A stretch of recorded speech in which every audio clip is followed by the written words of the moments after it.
IAS institute నిర్వహిస్తున్న all India scholarship exam pass అవ్వండి. 2 years ఫీజులో 50% మాత్రం. ఐకాన్ స్టార్ అల్లు అర్జున్ కు షాకుల మీద షాకులు తగులుతున్నాయి. హైదరాబాద్ సంధ్యా థియేటర్ లో ప్రీమియర్ షో అప్పుడు రేవతి అనే మహిళ చనిపోయిన విషయం తెలిసిందే. తాజాగా పుష్ప 2 ప్రదర్శిస్తున్న 2 థియేటర్లు ఏపీలో సీజ్ అయ్యాయి. రిలీజ్ అయిన తొలి రోజు దాదాపు 280 కోట్లు రాబట్టిన పుష్ప 2 సినిమాను ఇప్పుడు రెవెన్యూ అధికారులు సీజ్ చేయడం హాట్ టాపిక్ అయింది. బన్నీ ఫ్యాన్స్ ఆగ్రహంతో ఊగిపోతున్నారు. ఆ డీటెయిల్స్ ఏంటో ఈ వీడియోలో చూద్దాం. సీఎం చంద్రబాబు నాయుడు ప్రాతినిధ్యం వహిస్తున్న కుప్పంలో పుష్ప సినిమాపై కక్ష సాధింపు చర్యలు అధికమయ్యాయని విమర్శలు వెల్లువెత్తుతున్నాయి. అల్లు అర్జున్ నటించిన లేటెస్ట్ మూవీ పుష్ప 2 ప్రదర్శిస్తున్న థియేటర్లు సీజుకు గురవుతున్నాయి. కుప్పంలో పుష్ప 2 సినిమా షో నడుస్తుంటే లక్ష్మీ మహాలక్ష్మి థియేటర్లను రెవెన్యూ అధికారులు సీజ్ చేశారు. మరో ట్విస్ట్ ఏంటంటే ఈ 2 థియేటర్లు టీడీపీ సీనియర్ నేత బీసీ నాగరాజుకు చెందినవే. అలాంటిది ఆ నేత థియేటర్లు కూడా సీజ్ చేయడం ఇప్పుడు తీవ్ర చర్చనీయాంశంగా మారింది.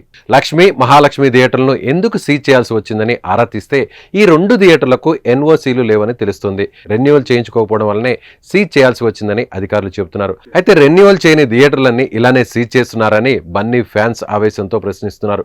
కేవలం ఇది రాజకీయ కక్ష సాధింపు చర్య అంటూ మండిపడుతున్నారు. బన్నీ రికార్డులను తట్టుకోలేకపోతున్నారని ఆరోపిస్తున్నారు. కుప్పంలోని లక్ష్మీ మహాలక్ష్మి థియేటర్లో పుష్ప సినిమా స్క్రీన్ అవుతోంది. అయితే ఆ థియేటర్లో లైసెన్స్ రెన్యువల్ చేసుకోకుండా నో అబ్జెక్షన్ సర్టిఫికేట్ లేకుండా థియేటర్లు నడుపుతున్నారంటూ అధికారులు ఆ యాజమాన్యాలకు ఇటీవల నోటీసులు ఇచ్చారు. అంతేకాదు పుష్ప 2 సినిమా ప్రదర్శిస్తున్న థియేటర్లకు తాళాలు వేశారు. మూవీ రిలీజ్ అయి హిట్ టాక్ తెచ్చుకుంటే అధికారులు థియేటర్లను సీజ్ చేయడం సరికాదని బన్నీ ఫ్యాన్స్ ఆరోపిస్తున్నారు. అభిమానులకు ప్రేక్షకులకు సినిమా దూరం చేస్తున్నారని విమర్శలు సంధిస్తున్నారు. ఏపీ వ్యాప్తంగా అధికారులు ఎప్పటికప్పుడు తనిఖీలు చేపడుతున్నారు. పర్మిషన్ లేని థియేటర్లను సీజ్ చేయడం కొత్త విషయం కాదనేది అధికారుల మాట. థియేటర్లు నిర్వహించడానికి ఓనర్లు లైసెన్స్ను రెన్యువల్ చేసుకోవాలని రెవెన్యూ అధికారులు తెలిపారు. అన్ని వసతులు సౌకర్యాలు పర్మిషన్లు ఉన్నాయని చూపించి థియేటర్ యాజమాన్యం అధికారుల నుంచి ఎన్ఓసీ సర్టిఫికేట్ తీసుకోవాలని సూచించారు. రాష్ట్ర ప్రభుత్వ ఆదాయానికి గండి కొట్టేలా ఉన్న ఏ చర్యలను కూడా ఉపేక్షించేది లేదన్నారు.